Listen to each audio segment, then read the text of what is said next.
nós estamos exatamente no momento de avaliar, né, ou tentar avaliar o que pode ser a política externa de um novo governo, cujos titulares formularam e executaram uma política cujos resultados é que eu gostaria, então, de comentar, até em comparação com o que nós tivemos nos últimos 4 anos. Então, quando você me pergunta sobre os últimos 4 anos, eu sou obrigado, desde o início, a estabelecer uma clara diferença, uma clara distinção entre os primeiros 2 anos e os 2 anos subsequentes.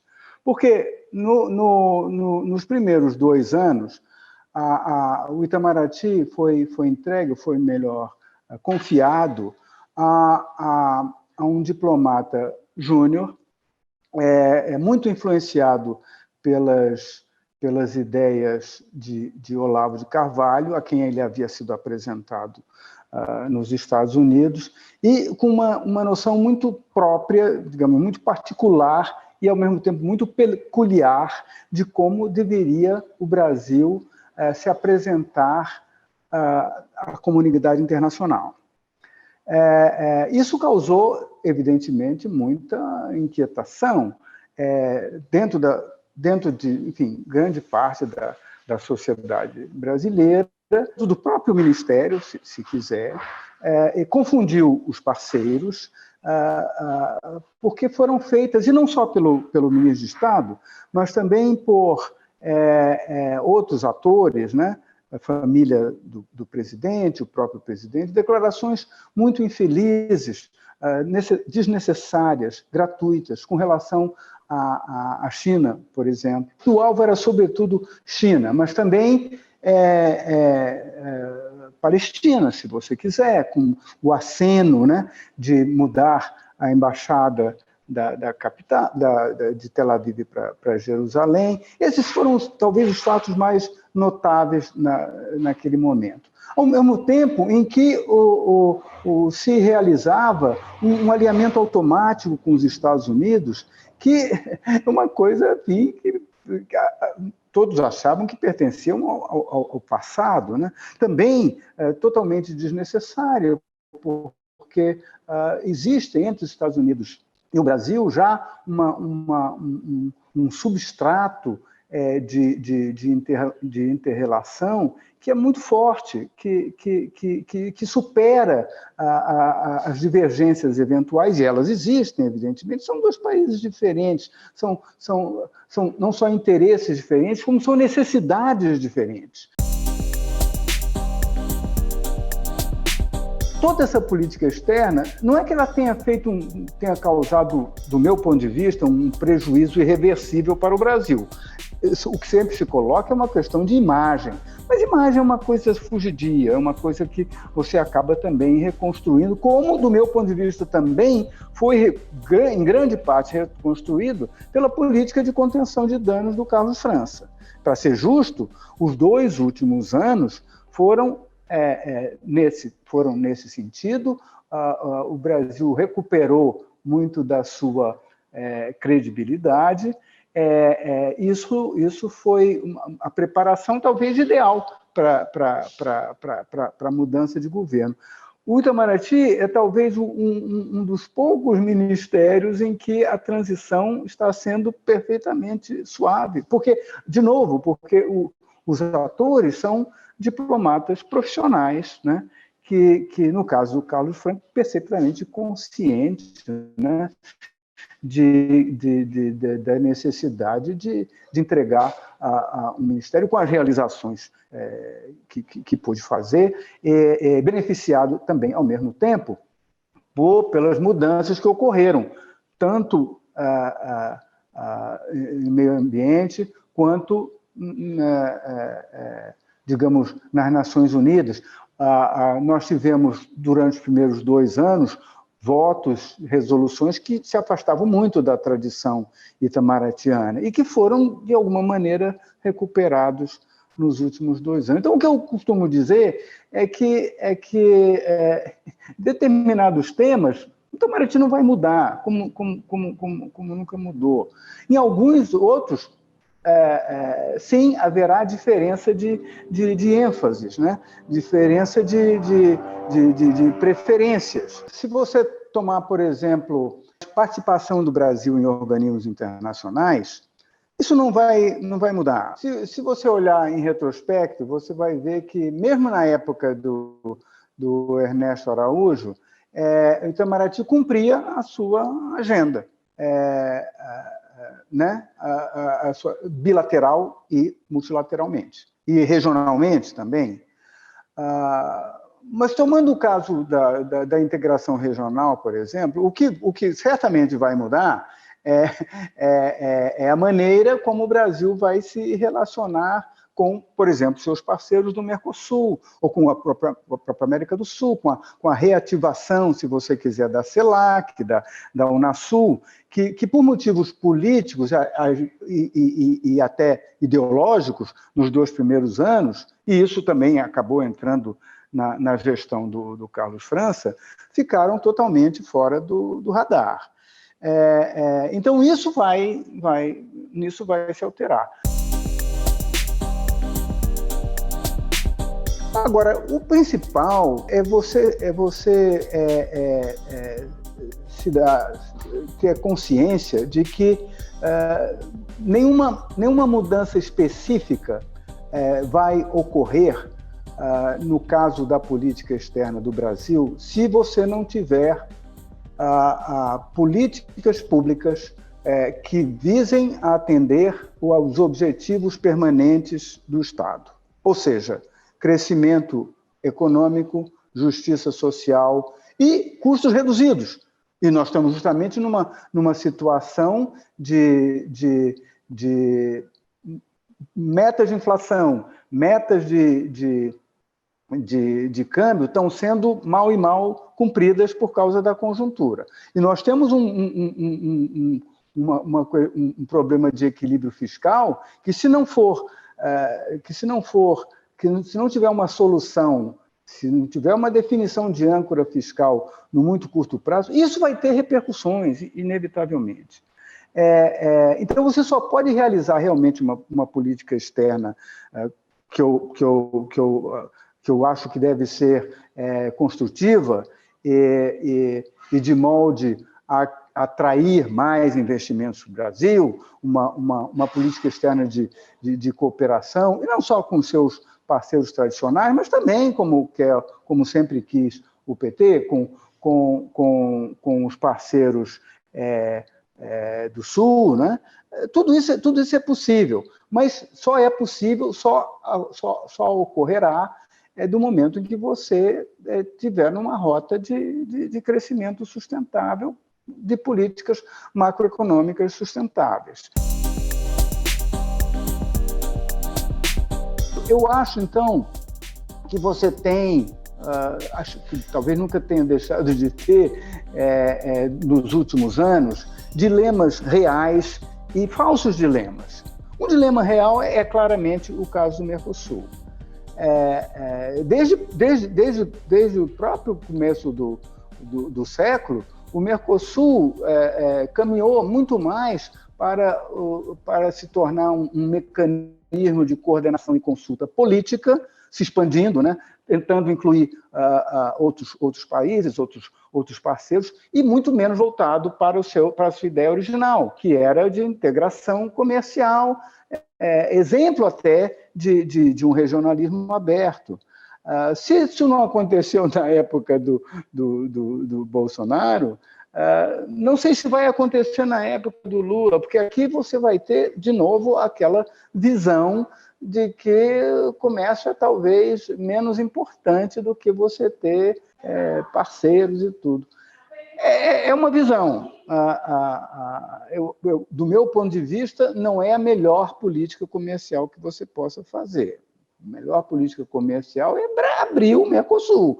E começa por abrir o próprio Brasil.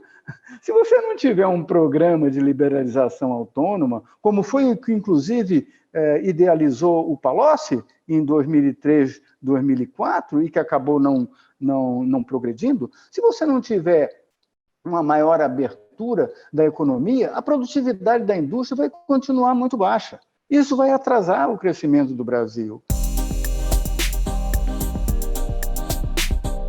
Isso não vai ao encontro das nossas necessidades, da necessidade da sociedade brasileira. Não estou falando da economia, não. A economia é tão desigual que o que precisa é criar mecanismos para a redução da desigualdade. E isso você pode fazer através de uma política externa inclusiva, ou através de uma política externa sustentável, através de uma política externa que não busque protagonismo, mas que atenda às necessidades do Brasil real. Essa questão que sempre se coloca, de que o Brasil está isolado, o Brasil está afastado, isso é uma questão de imagem, simplesmente. O Brasil pode ter estado, esteve sim, sobretudo nos 2 primeiros anos, com repercussões nos dois anos subsequentes, diplomaticamente afastado, por causa de declarações do PP, a falta de habilidade de uma diplomacia presidencial, sabe, que pudesse, como foi o caso do Fernando Henrique, do próprio Lula, né, dialogar com outros chefes de Estado e de governo, se sentia à vontade, coisa que não era absolutamente... Também nem da Dilma era, né? Vamos ser francos a esse respeito. Por uma questão de gosto, por uma questão até de temperamento, de personalidade. Então, se houve esse afastamento do ponto de vista diplomático, o Brasil continua integrado, como sempre esteve, pelo comércio de bens, pelo intercâmbio de serviços, de tecnologia e de investimentos. Se você olhar o panorama externo e o Brasil, de novo, você não vai ver que houve nenhum tipo de ataque. Os problemas do Brasil foram causados, ou têm origem no próprio Brasil. É claro que a pandemia também influiu, e a guerra da Ucrânia traz alguns gargalos, houve essa questão que é relativa às cadeias de valor, né? Que impactou muito menos o Brasil, na verdade, porque pelo fato de não estar tão integrado industrialmente quanto outros países, pelo fato de essa economia ser tão voltada para o agronegócio, o Brasil sentiu muito menos o tranco, né, do que outras economias. Mas é uma questão que vai se colocar daqui para frente e que se coloca desde sempre, a produtividade da indústria manufatureira. Eu não sou especialista em meio ambiente per se, mas eu trabalhei com comércio e meio ambiente desde que o tema começou a ser discutido dentro do GATT, depois da OMC. Porque as coisas estão muito relacionadas. Estão relacionadas para o bem como para o mal. O que eu quero dizer com isso é que a proteção do meio ambiente, com todos os méritos que tem, isso é indiscutível, pode ser também utilizado como pretexto para estabelecer restrições, para administrar comércio. E isso eu entendo que é muito o que está acontecendo no tratamento das relações entre o Mercosul e a União Europeia através desse texto que foi negociado. Não vamos esquecer que, desde sempre, ou desde que nós temos política agrícola comum, que não faltam pretextos, né, para a permanência, a persistência do protecionismo agrícola, sobretudo francês, né? Porque a França é agrícola, as pessoas esquecem disso. Mais de metade do território francês é agrícola. Isso do momento em que a pressão sobre o presidente da República para que a administração do comércio sofra alguma alteração, eles descarregam miúdos lá em frente ao palácio, sabe? E não tem mais o que conversar, não tem mais negociação. Vamos lembrar que esse acordo foi uma ideia até muito bem recebida, né, da comissão, como foi no passado, desde o começo, né? E a comissão se empenhou, chegou a um acordo negociado, mas a Comissão Europeia, ela tem mandato, mas não tem poder. O poder está sempre na mão do Conselho. E esse texto, negociado pela Comissão, sequer passou para o Conselho. E basta um voto do Conselho para esse acordo desmoronar.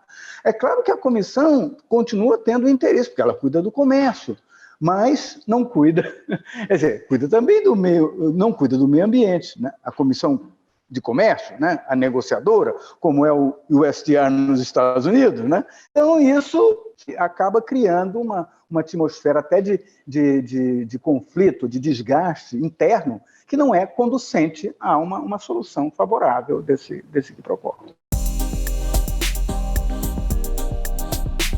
Existe uma diferença que tem que ser sempre lembrada entre erros e apostas, entre ênfases ou preferências e ausência de resultados. O que eu quero dizer com isso? A política externa de entre 2003 e 2002, ela teve como objetivo principal a reforma do Conselho de Segurança da ONU, com o Brasil ocupando um assento no Conselho ampliado e, portanto, passando a ter um papel de relevância, de protagonismo mesmo, né? Entre ou na companhia do Japão, da Alemanha, que eram também pretendentes, né, a um assento no Conselho. Mas o que se fez, então, para alcançar esse objetivo? A diplomacia buscou protagonismo pelo aumento dos seus quadros, pelo reforço da sua verba e também dos seus gastos, obviamente, e pela controversa liderança em grupos e em organismos regionais. O problema é que não se alcançaram os resultados almejados, nem no campo político, nem no campo comercial. Com o fracasso da rodada Doha, que foi reconhecido desde 2008, portanto, 2 anos até de concluído o governo, caiu por terra o único e último teatro de operações negociais em que o país estava engajado. Era para ser a nona rodada de negociações comerciais multilaterais, lançada em Doha em 2001, teve alguns progressos até 2004, em 2008... E o que tinha acontecido? A rodada, a OMC, era o único tabuleiro que restava de negociações que restava para o Brasil, porque a ALCA tinha sido desmoronada, o Mercosul não estava se consolidando nem se aprofundando, e o próprio acordo entre a União Europeia, depois que a ALCA faliu, perdeu naquele momento interesse para os europeus. Então, eu lamento que tenha acontecido dessa maneira, não foi só culpa do Brasil, mas o Brasil contribuiu bastante para esse estado de coisas. Contribuiu, em primeiro lugar, formando um grupo chamado o Grupo 20, o G20 comercial, com Índia e China, que eram talvez até, para ser franco, mais protecionistas do que a própria União Europeia. Não era possível você sabe, almejar a um acordo agrícola equilibrado com esses parceiros, que são importantíssimos do ponto de vista político e estratégico, nossos parceiros no BRICS e tudo mais, mas que não tem absolutamente nada a ver com o Brasil no caso de negociações agrícolas. De modo que aquilo que foi louvado na época como sendo uma grande iniciativa, uma iniciativa importante que punha o Brasil no mapa. Ora, eu tive em negociações agrícolas na rodada Tóquio em 1974. O Brasil já era relevante naquela época, sem ser a potência agroambiental, energética que é hoje. Então, nunca foi o caso de dizer, não, foi só, nunca na história, né? Ou foi só a partir de 2003 que o Brasil era convidado, tinha o que falar e era ouvido, era capaz de liderar grupos. Desculpe, mas isso não era realmente o caso.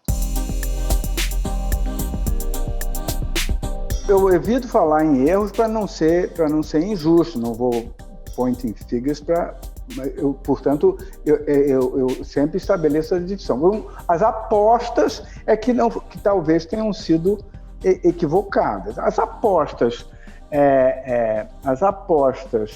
dos dois primeiros mandatos, dificilmente também elas serão repetidas, porque o mundo também mudou. As necessidades do Brasil, não só o negócio se tornou o grande negócio, a grande, sobretudo em comparação com a falta de produtividade da indústria, como ela acabou definindo a política em grande maneira. Se você tiver uma política ambientalista que seja muito mais pró-ambientalista e que tenha um impacto negativo sobre o agronegócio produtivo, o agronegócio, que forma com o ambiente, com o meio ambiente um apoio mútuo, você vai ter problema. Isso será muito bem-vindo, como deve ser mesmo, né? Zero desmatamento, todas as outras providências para a preservação do meio ambiente, mas é preciso encontrar uma maneira de encaixar, né? Encaixar esses objetivos com os objetivos comerciais do Brasil, porque isso é uma galinha dos ovos de ouro, né? Que não pode ser, agredida, né? De nenhuma maneira, ou entregue, a atores que agridem o meio ambiente, ou que, não estão, isso acredito que seja uma minoria, não estão trabalhando em consonância com as regras do Código Florestal, com a nossa própria legislação interna em geral. Se você acertar o passo na política doméstica, há muito mais chances de você ter sucesso na política externa. No Brasil, do ponto de vista da política externa, nunca cometeu nenhum suicídio, né? Nunca fez nada que eu me recordo, a não ser, eu estou falando de Sarney até para cá, né? E muito mais a partir de Fernando Henrique, em que a economia foi estabilizada, e aí sim criou todas as condições para fazer uma política externa, para negociar em vários tabuleiros. O que a gente estaria precisando agora era de um plano real, que a gente não tem, mas se esse plano real, entre aspas, for a âncora fiscal, por exemplo, você parte de uma base sólida, né, para ter uma política econômica, como eu disse no começo, sustentável e uma política externa que seja uma projeção dessa política econômica sustentável. É por isso que o Brasil vai ser respeitado, não por querer ser líder ou querer projetar uma imagem que não é o do Brasil. O Brasil ainda tem muitas necessidades, é um Brasil muito, muito desigual. Se você não resolver o problema da desigualdade, você vai ser usado, você não vai ser respeitado.